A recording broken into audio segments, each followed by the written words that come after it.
how to deal with artificial intelligence. So my aim in this is to try to make it as easy as possible to understand. Even if you don't know much about computers or you don't have a cell phone, you don't know where this is all going, everybody has already been affected by this. And everybody who continues to live in this world is going to be affected by it because this is not going away. In fact, I was just looking at a little model of the new cell phone for, I think it's called the i6, which would be, I don't know what the i5 was about, but this one's supposed to be really on the wave of artificial intelligence, showing you what can be done if you go along with it. So the areas of interest in this class will be, I want to give you an introduction, and I'm not assuming that you did see the first talk on this or the lecture. I want to talk about bringing the world into your life. That will be the focus of our class this morning. And I want to talk a little bit, if we have time, on the impact of AI and our use of imagination. Now, everybody should be somewhat familiar with the dashboard of a car. And I'm sure that you know that on the dashboard of a car, even if it's not a modern car, it will show you some lights about what's happening. It will tell you if your doors are locked. There'll be a little sign on there, come on, a little red light to tell you if it isn't the case. It will tell you if your car's running. It will tell you how fast your engine's turning over. It will tell you the amount of gasoline you have and how much you might be able to drive on what you've got left. It'll tell you about whether your air conditioning's on and what do you want to set, what level you want to set it. And all of this is because engineers have been able to develop little sensors that can monitor temperature, that can monitor a little float in your gas tank or some other means of which they do it.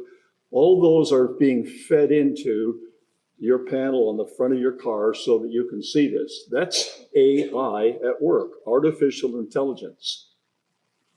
So when we look at this, I want just to review this. I think some of you saw this, well, if you saw the lecture, you obviously saw it before, but this is what it can do. This is what computers and running these algorithms, which they call them, which are just programs that do things.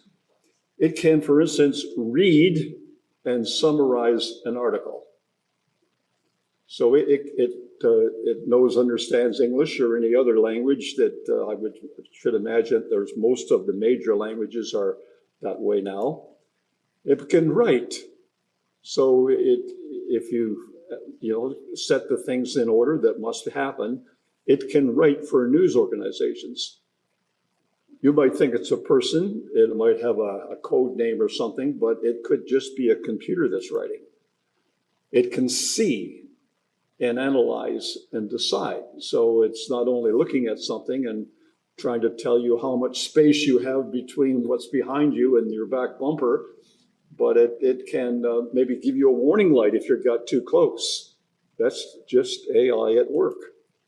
It can hear and understand. So it could hear my voice and understanding what I'm saying, it could react to it. That's where they are with hearing. It can speak and converse with humans. So it can be in a conversation going back and forth. It can smell. This is one I didn't realize until I looked up all the features it can do. And the smelling it is doing is detecting diseases of all things. It can touch. For instance, it can very delicately pick raspberries. You have to be very delicate to pick a raspberry or you crush it and it falls out. So yeah, computer can arrange through a robot to pick raspberries, just giving the right pressure and giving the right sort of swing of its hand.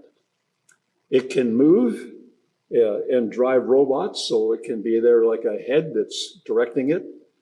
It can detect human emotions by looking at the expression on your face and telling whether you're interested or not, as you all have an expression on your face right now. It can play games with humans and win.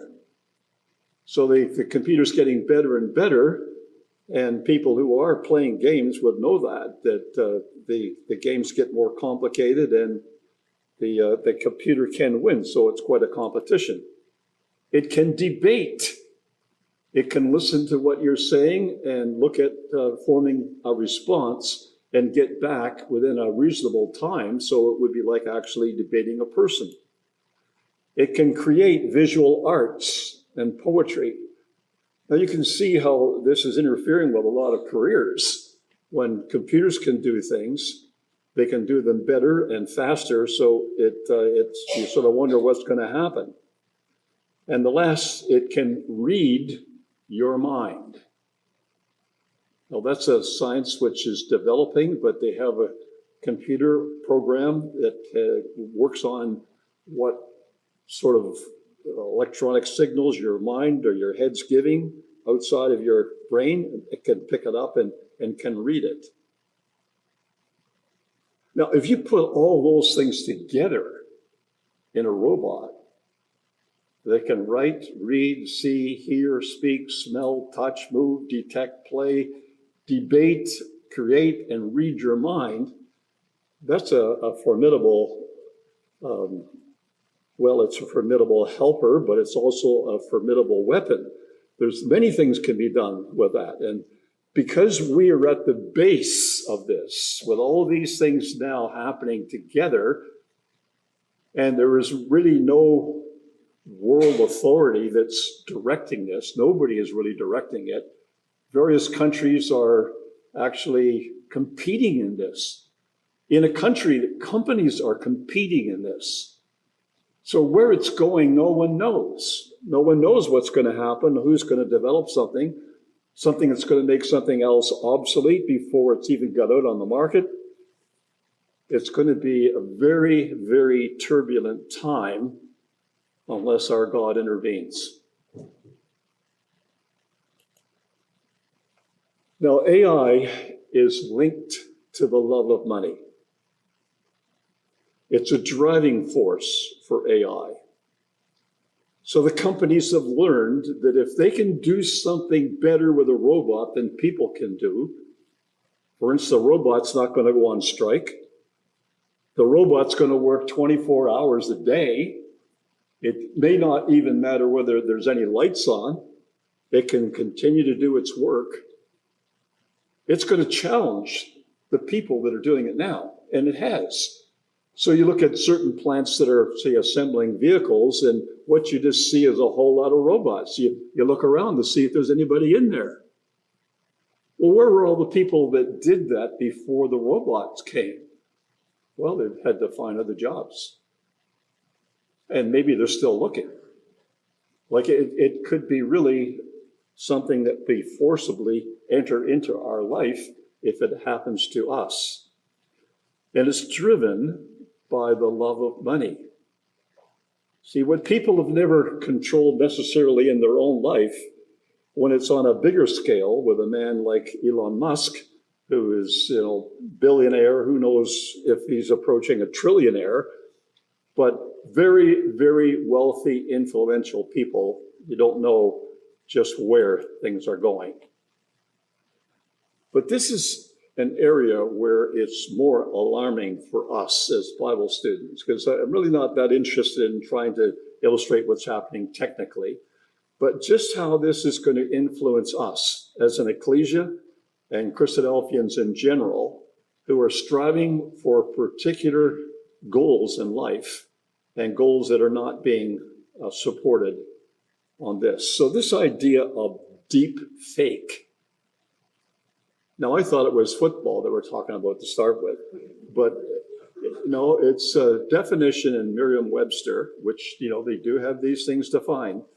The old maximum, things aren't always as they seem, seems more true than ever in the age of deep fakes. A deep fake is an image or a video or audio recording that has been edited using an algorithm to replace the person in the original with someone who else, especially a public figure, in a way that makes it look authentic. Okay, well, it's a fake. The fake in deep fake is transparent. Yeah, it's a fake. They call it a fake. But then they go on to say, the deep is less self-explanatory.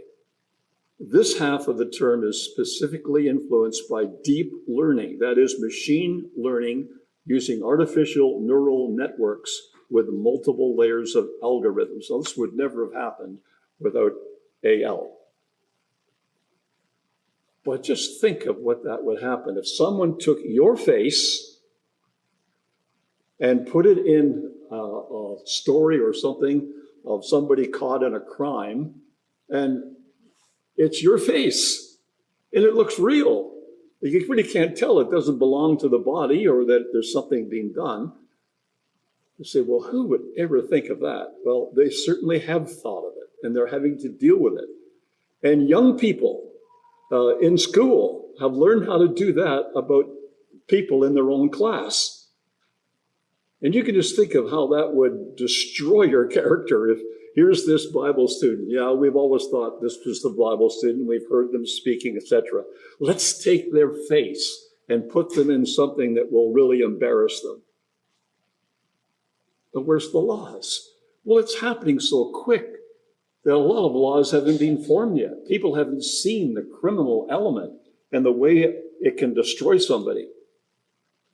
You know, we've been looking at this book, The Death of Truth, and talking about it for some years now. And the proverb associated with it, to buy the truth and to sell it not. In other words, value truth and don't just consider it something that comes and goes. Also wisdom and instruction and understanding, or again, to rightly divide the word of truth, to spend our time to prepare ourselves, approved unto God, a workman that needeth not to be ashamed, rightly dividing the word of truth.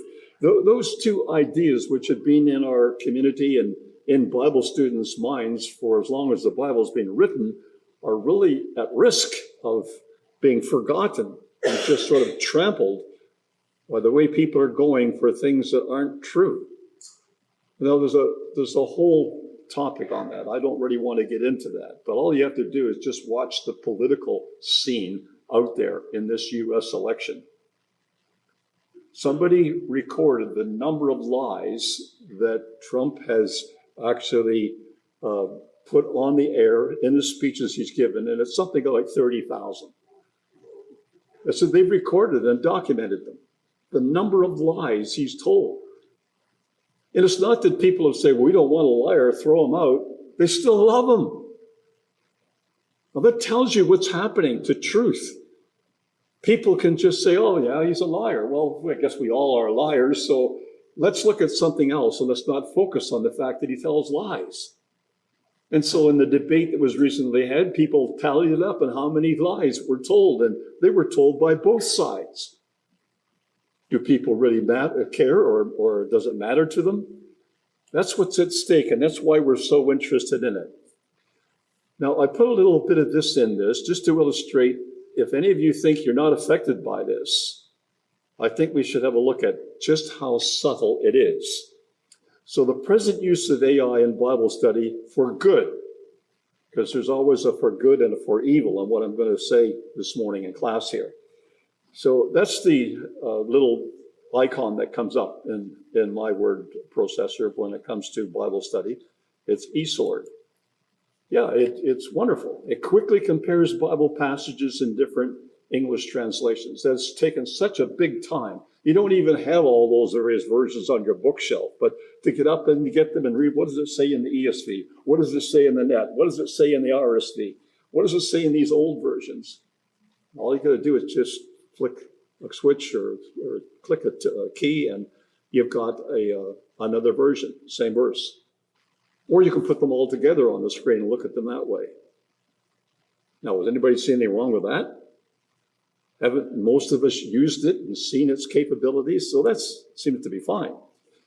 It finds every reference containing a particular word, phrase, or combination of words in seconds. So if you can remember something, but you have no idea where it is, and it's little words, it's not a key word. There must be hundreds of places where those words, but you look at 3 words in sequence and you've narrowed it down, and it can find it quickly. That saves a lot of time. That keeps you doing your Bible study. You don't get to the point where you get so frustrated you can't find something you know would be the passage you want. It finds every reference to a particular word in Hebrew, Greek. Like, we don't know Hebrew and Greek, most of us. But if we wanted to say, well, that Hebrew word is the key word, it's translated different things, but since it's the same Hebrew word and we know what it means, I'd like to find out where else it's used. That's often the case. It can find it. We don't know anything about Hebrew or Greek, but we can still use it. Anyone going to argue with that? No, that's for good. It finds various historical maps of different countries, cities, and places from Bible times in seconds. And if you happen to have a Bible program on your computer, which gives you pictures, you can find pictures in seconds of things in the Holy Land that you'd have to go over there to visit to see it. Like, it's just a wonderful world that I didn't grow up in when I was young. None of this was available. Some of you know that because you grew up in a world that didn't have that to start with. The young people are growing up and this has always been available. We got that problem to deal with because in some cases we sort of speak ways about things that our young people don't understand. But here's the subtlety. There is a sense in which this is also for evil, something bad about it. First of all, when you go into the ability to go into different translations and find them so fast, you are probably going to find a translation that says what you think it means. Now, I think I'd be guilty of that. I think most Bible students and people that have presented talks are probably likewise guilty of that if there's a guilt involved, and that you found the version that really supports what you think that means, even though most of the others don't. We didn't have that problem, we just had the King James. When I started off my Bible study, there was the RSV, the RV, and the King James. We could choose between them, and we did use them a little, but nothing like the mushroom of versions there are today. And so people could go from one to the other, and you're dealing with someone who's trying to prove something, and you say, well, this person's always jumping around in the Bibles they use. That's just one of the problems that has came by way of this device that's able to get us into various Bibles so quickly. And I've had to deal with this in business many years ago when I was in business. We are inclined to keep up with the latest innovations and thus become dependent on technology for our Bible study. Now, I noticed that first in business. We started off with very, primitive computers. I had an Apple II Plus. I still have that Apple II Plus, and all it could do is play a couple simple games and do a few things, and it had a 48K memory. So it couldn't do much of anything. So it wasn't really useful, but it illustrated what was coming. And then they started to come. And they came so fast that the people writing software for these new computers were producing software that only worked with the new computer. If you wanted to compete in this field, which you're in business, you had to have the latest computer. Well, what do you do with the old one? Or the old free ones you have that cost you an arm and a leg? There's nothing you could do with them but throw them up. They still ran. They still did what they were designed to do, but they didn't do what was the latest. And the latest was such an improvement that without it, in business, you're left behind. So you had to keep up. Now, there's something like that in Bible study. When people find there's some new device that you can take with you, like I found a lot of people now do their readings on a cell phone. not got to that point. I hope I never get to that point of doing my readings on the cell phone. But it's just so handy because you're sort of like an outside brain. And everywhere you go, you use this cell phone. I don't think I would want to do that. But you see, that's where we are in this. We've got to make decisions as to whether we want to go that way or we don't. And the problem with that is that we tend to divide on it. Like some people think it's okay and some people don't. Some people have them and some people don't. Also, we get caught up in the views of writers who publish rather than the results of personal Bible study. Like it's so much easier just to go to somebody else that wrote upon this. So we can call up Christadelphian Works. We can go into the Christadelphian magazine very quickly on our computers and find out what Robert Roberts said about this 100 years ago or more. And you think, maybe he knows more than I do, and I don't really have that much time. I'm going to find out what he says, and that's going to be what I use because it's Christadelphian. But we didn't do any Bible study. Now, I think that's one of the greatest evils we've got to fight against, is that we tend always to go with what's easiest. And the things that have to be worked on, and you go to bed and I still didn't get the answer. So there was a whole night. You didn't get what you were looking for. So you have to spend another night on it. And you're always thinking, I could just go to some book or I could go to some other writing or maybe look at the commentaries that are on this computer program. That's the temptation. But I guess the biggest one is that if that's the way we go and we depend upon our computer, what happens when the lights go out, when the power is off? Now, where we live, the power goes off quite often. We have maybe a dozen times in a year, the power goes off. A storm comes, the power's off. And it's going to take a couple hours. If your battery's up, it's okay, just run battery. But if the battery isn't up, it just brings to your mind, what would happen if there was no power at all? I can't do my Bible study. I've always depended on the computer. All my programs are in there. My talk's in the computer. And I can't get it out because I don't have power in my computer. Doesn't that mean something to us? Doesn't it tell us that, hey, maybe it should have been in our head? But it wasn't. That's the way we're going with AI. Just before I go into this next section here, I was noting, and maybe I can have a slide on this in one of the coming talks, that the places called the cloud, you store your memory in a cloud, and people wondered for a while if there was a cloud up there somewhere that they could store information on. No, it's a building somewhere where there's a whole lot of computers that store your data. But storing the data for AI has required huge resources, such that one manufacturer or builder of a building decided they were going to have to build a nuclear reactor to provide enough power to run the building, to service everybody that's using it. Now that presents maybe a technical side to this that we don't normally look into, but it's a huge problem that people are facing. Now, I want you to think of this, and I don't know how we're going to go on this for time, but I'll try to get to the end of this at least today. We can do the other things on our next day, Lord willing. But I want to take you through this because everything that I'm going to put on here has a good side to it and a bad side to it. So that people have always, who wanted to maintain a life with respect to God and respect to his word, have had to make a choice whether it was for good or for evil, and then decide what they're going to do about it. But how many of us ever looked at some of these inventions?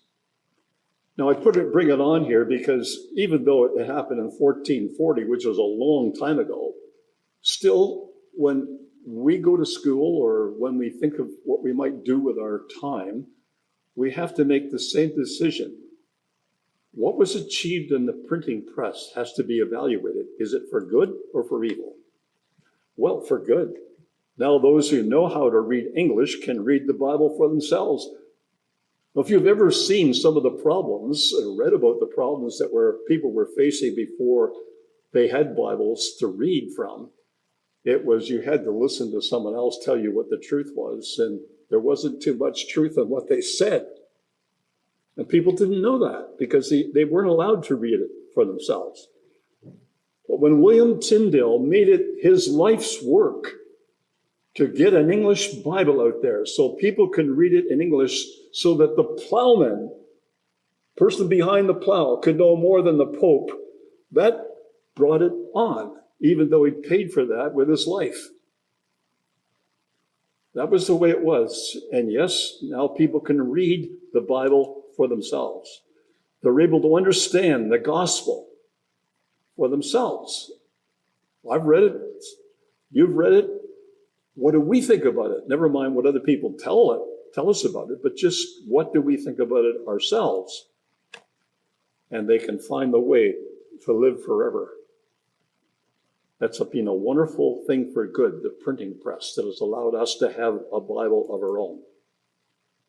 But when you have a printing press, you can go to a library and not necessarily pick up the Bible. You could pick up the Social Contract by Rousseau, and you could read this and think about what is really being said there, about the value of the majority of the people always making the decisions, which is the basis of democracy. So we don't listen to one man speak, we decide by the majority rule. That can be very convincing, because in certain aspects of our ecclesia, we do run also by the majority rule. How many people are in favor of it? And if it's, what size is the kitchen going to be? Well, we just go with the majority. We allow that. But when it comes to what the Bible teaches, we all believe the same things.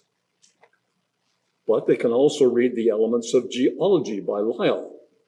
And that's very evident even today in the museums of the world. You go there and history and geology are determined by what people have said about it. And I can never miss the lie in Lyell. Like it seems to me that the word is a giveaway. The man didn't properly interpret what he saw. And only now are people being able to show the evidence that he was wrong. But they could also read The Origin of the Species by Darwin. So you see, there's a good and an evil to the printing press. It can be very good. We can be very thankful for the fact we have our Bible, but boy, we're not so sure we want The Origin of the Species too.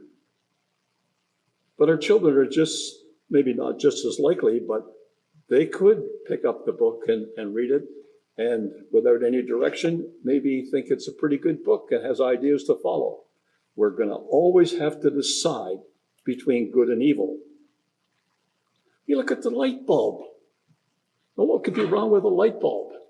1920, the light bulb comes on for people who now have light in their house by a bulb. But children growing up, didn't we always have light bulbs? No, we surely didn't. And it was quite recent when you think of history that in 1920, it took that long for it, people had lamps that were in by oil and other things. So light can now be provided in one's home with the flick of a switch. It can be permanently located just where light is needed. So you don't put your lamps, or sometimes we do, take your lamps around the house and put them, you just put lamps where you're needed, by a chair where you normally sit to read, and that's the way it is. And people can utilize hours of darkness to read and learn. But that's the one you have to watch. It provided people with the ability to stay up later. So for evil, it also provided being able to work hours of darkness has led to shift work. You couldn't work all night in a plant without light. But now the light's there, and it's, they'll put more light in there if you need more light to do that kind of work. So people can work 24 hours. Well, we have to do it in shifts. Well, that's okay if someone else is doing that midnight shift, but if you're doing it, and as others have told us, right, Darren, it's kind of bad when you have to rotate shifts. You're on afternoons, then you're on midnights, then on day shift. Your mind just gets mixed up by it, but that's because there's light, and it's possible to do it. But artificial light uses energy and costs a lot of money. How long does it take for you to teach your children to turn the lights off? You don't need light, brilliant light in the daytime in the house if the sun's providing it. The light bulbs burn out and can be easily broken. We probably all found that by dropping one. So you can see you can take these subjects and you can divide between good and evil. And sometimes we focus on one or the other, missing the alternative. The ability to travel by car, 1908, airplanes, 1914. Recent, but for children being born now, they probably think it's always been around. People can live great distances from their place of employment. A lot of us have found that. If you can't live in Ancaster because of the price of homes, well, you go somewhere where the prices are reasonable, and you get back and forth, either by driving or carpooling or taking the GO or whatever it might be. So people can travel far off places for short times, for commerce, events, or for pleasure. I think we have a group of our ecclesia, I think, that are out in the West Coast somewhere. They have found an occasion to be able to go away and enjoy it for good. When traveling, some people can take their homes with them. You know, it may not be actually taking a home and taking it off the concrete foundation, but what they take in a trailer, and some of these house trailers, is maybe even better than what they have in the home. But the evil about it is, with the ability to travel, families have spread around the world. The subtle part of youth conference was we have one daughter that lives in Australia. And now we have grandchildren that live in Australia. We have grandchildren that live in Germany. And people are going around the world because you can travel. Some people will look at that as good, and some people will look at that as being evil. Many people have had accidents and died while traveling. One of the ones that affected the Christadelphian community the most was that airplane that was bombed when it was flying over Scotland. And there was a young Christadelphian on that plane. He died in it. And it brought it to us that, yeah, you've got no assurance that you're going to necessarily have a soft landing.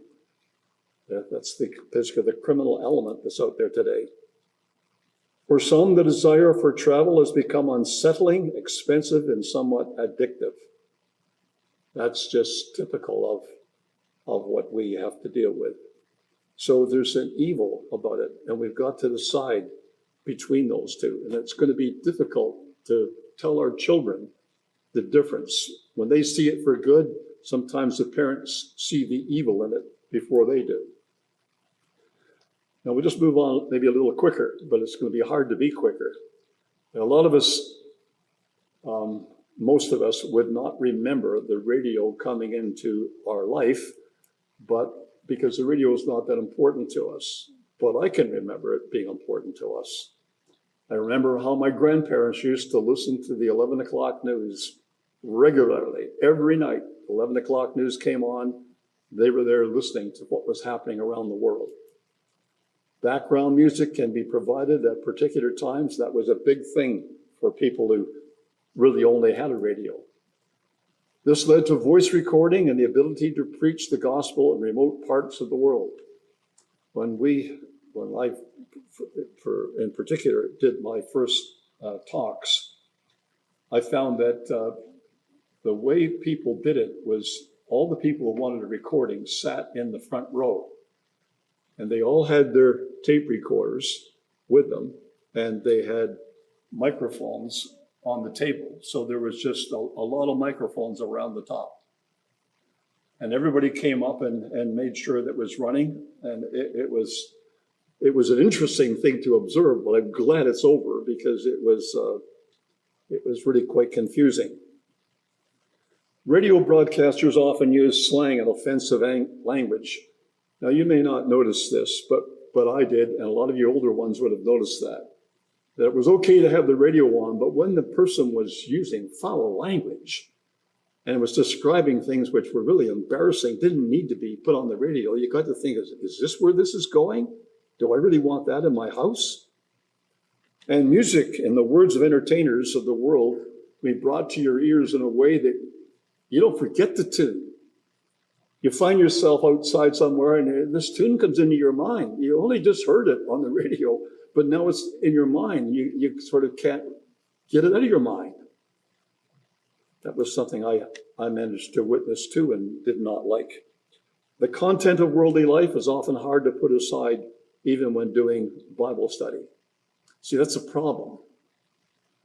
You can't just turn your mind on and off. Like, you get pretty close to it. But the problem is that some of the things that you've been witnessing in the day will not let you concentrate when you sit down at night to do your work. It just keeps popping up in your mind. You keep on subconsciously thinking about something that's hindering you in doing good Bible study. Television was a bigger one again. And TV in general has proved to be a major element in bringing information to people. Like this was more important and significant than radio. And you will know that many waiting rooms have a TV on the wall to help people endure the pain of waiting. So you go into a doctor's office and you can't get into the waiting room because there's so many people in there. But if it wasn't for that screen, then it was just showing something that's happening, cars driving along a road or something, and there's several news items floating across the screen, it would be very difficult to sit that close together looking at someone across the wall, and you're doing that for a half hour before anything happens. So this invention has led to a number of people learning the truth of God's word. Like, there's been some very big TV campaigns. I remember the one that we had up in Barrie in 1978, and that would have cost about $100,000 to put that on. We were putting a TV program on CKVR at 3 o'clock in the afternoon. And, it's really quite interesting because there were never many people that went all the way with conversion due to TV. We found that people, at least this is the way it was expressed to me by another brother who was kind of frustrated in doing this work on TV. He said that people will tell you, look, I've done everything you've asked. I turn your program on, I listen to you. Isn't that enough? He'd never do anything more than that. They wouldn't come out to the meeting. They wouldn't do a Bible program preparing for the baptism or something. They wouldn't do that. They sort of felt that their life was full with what they were doing. So broadcasting by TV can reach millions, but it's a very expensive way to preach. And if you're up against sports like football, hockey, or something like that, there will be most of the people will just turn away. Generally, watching the content offered on TV is trivial yet captivating and can lead us to waste a lot of quality time. And when my dad first brought a TV into our house, I was hooked on it immediately.